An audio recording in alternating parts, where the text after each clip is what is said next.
First of all, welcome to the Indian High Commission. Namaste. And to tell briefly about myself, I'm Amit Telang. I'm the Indian High Commissioner to Guyana.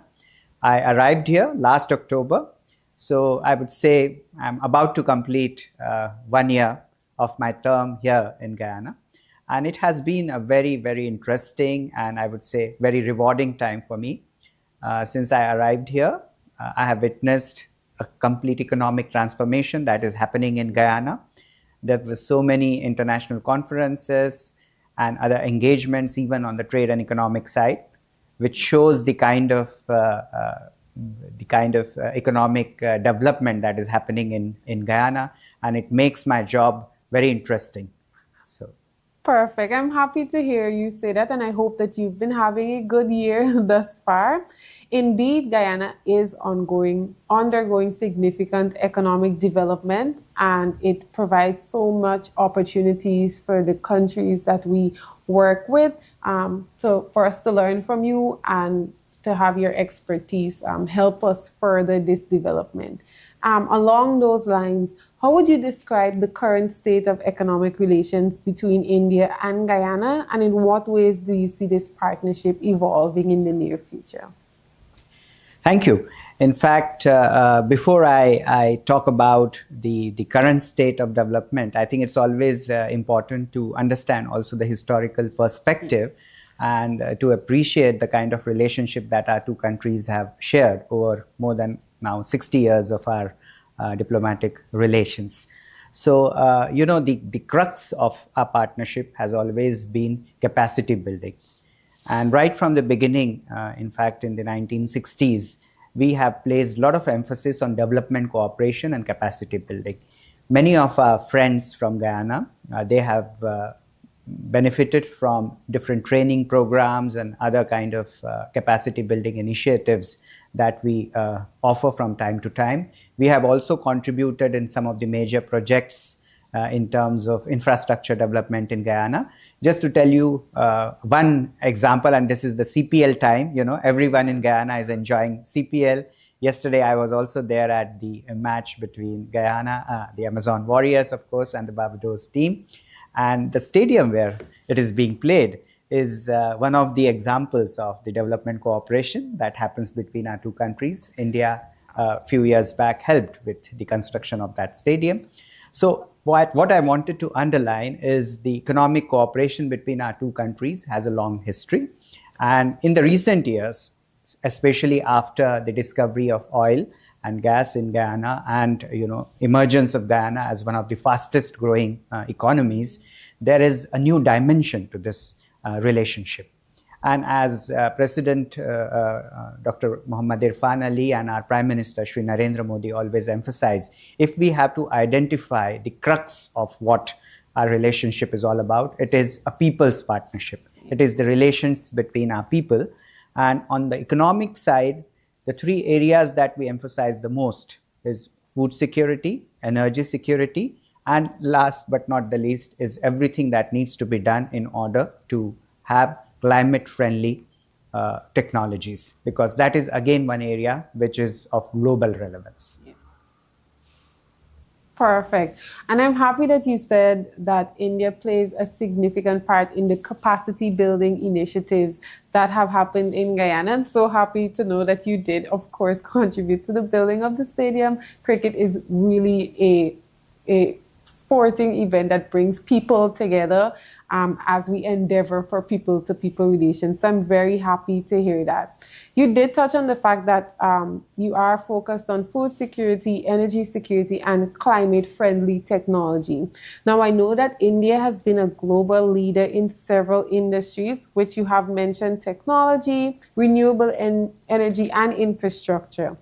How can Indian businesses leverage their expertise to tap into Guyana's emerging markets? And what sectors would you say now offers potential for more collaboration? I know that His Excellency is trying to focus on the manufacturing sector as well as agriculture and agro-processing, because while we are heavily emerging in oil and gas, these are traditional sectors that we do want to increase capacity in.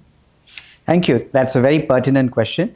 And before I come to, in terms of elaborate on the various issues that you asked in your question, let me also give you a few examples of what we have achieved already under the leadership of President Ali and our Prime Minister. In fact, if you recall, last year, President Muhammad Irfan Ali, he visited India. And in fact, during his interaction with Prime Minister Modi, it was decided that millets, which is now considered one of the superfoods, millets cultivation should start in Guyana. And subsequently, what happened was that India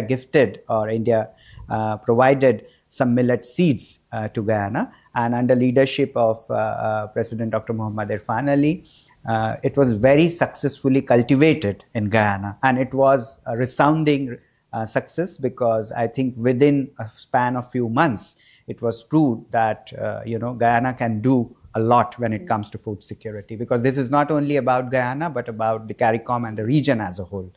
Same way on the infrastructure side as well, a lot is happening. We are, of course, working with various agencies in Guyana, like NARI, the National Agriculture Extension Institute. We are working with other agencies. We have facilitated a course for rice cultivators and rice processing industry. We are also working on the infrastructure side. As you know, one of the major roads which is going to connect Ogle and Eccles, that is being constructed right now by an Indian company. We are also working on some of the very important projects like solar power plant at the Chedi Jagan International Airport. So it just shows you the kind of cooperation that is happening in all the sectors that you just mentioned, like renewable energy, food security, and various other areas. That's actually very perfect and ideal. With the upcoming International Business Conference that focuses heavily on business to business networking between local companies and international companies, you've expanded on what we've already accomplished between Guyana and India. What role do you believe will the platform like IBC play in fostering a more robust and sustainable economic tie between our two nations? Why do you see a conference of this nature as being essential? Thank you again.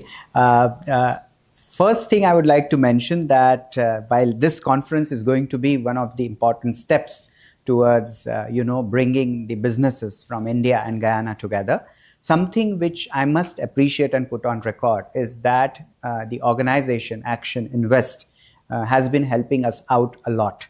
In fact, even before the conference, during my interaction with Dr. Durga and other colleagues from Action Invest, what we have facilitated is interaction between various trade bodies, chambers of commerce, individual businesses, and Action Invest and other organizations and bodies on the Guyanese side. So it has actually contributed towards the process of information exchange, bringing the business and potential investors together. And a lot has started already. What I would see this conference to be is basically a consolidation of what we have tried to achieve over the last couple of months. During the visit of our foreign minister, the external affairs minister, Dr. Subramaniam Jayashankar, to Guyana last year in April 2023, we launched the Chamber of Commerce, the India-Guyana Chamber of Commerce as well. Subsequently, we implemented various initiatives, and Action Invest has been a very important collaborator and partner in that process to create awareness about the business opportunity, investment opportunities.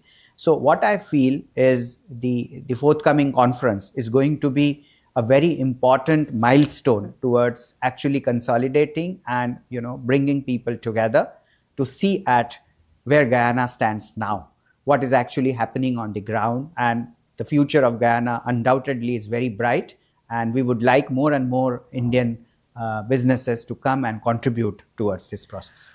Perfect. I have two more questions for you. The first one would be, we have been receiving delegates from India. What would you say to businesses who are skeptical about entering the economic landscape that is Guyana? We're now emerging, we're slated as the fastest growing economy in the world, but of course, businesses are sometimes going to try to play it safe. They're unsure. How can we assure them that this is the time to invest in Guyana? Based on your time here and what you've been seeing, what would you say to Indian business leaders who are on the fence, not sure just yet, but would like to know what opportunities are available? Uh, in fact, just before we decided to have this interview, I was going through the kind of queries, the kind of inquiries that we get from India, from various businesses. And let me tell you that the number of queries, if that is an indicator of the kind of interest that Indian businesses have in Guyana, we have experienced close to 200% increase in the number of queries that we get from India. So that shows that people are already interested. What you rightly mentioned is that, of course, whenever people start to interact, there are always teething problems or sometimes some challenges. So one thing which needs to be appreciated is there is always a difference in business culture. And it is very important for people to understand when you go to another country with a different culture, it is very important for people to understand and appreciate. And in fact, organizations like Action Invest or these kind of conferences, they also act as an ice breaking kind of mechanism for people to understand and better appreciate that how to maneuver, how to understand, how to operate in a different set of surrounding, appreciate the challenges and also use them to your benefit so that the business actually benefits from the nascent opportunities.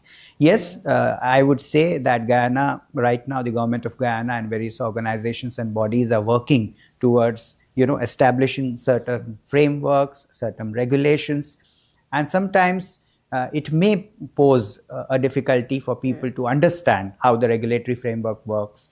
More importantly, investment options, movement of people. So all these challenges are very much there. But I think through these kind of dialogues and exchanges, we can overcome all these hurdles. And I'm sure that in terms of optimism and in terms of interest of Indian businesses to come to Guyana, I think there is no need, in fact, for us to worry because there's always and already a lot of interest. Perfect. So this brings us to the end of our interview.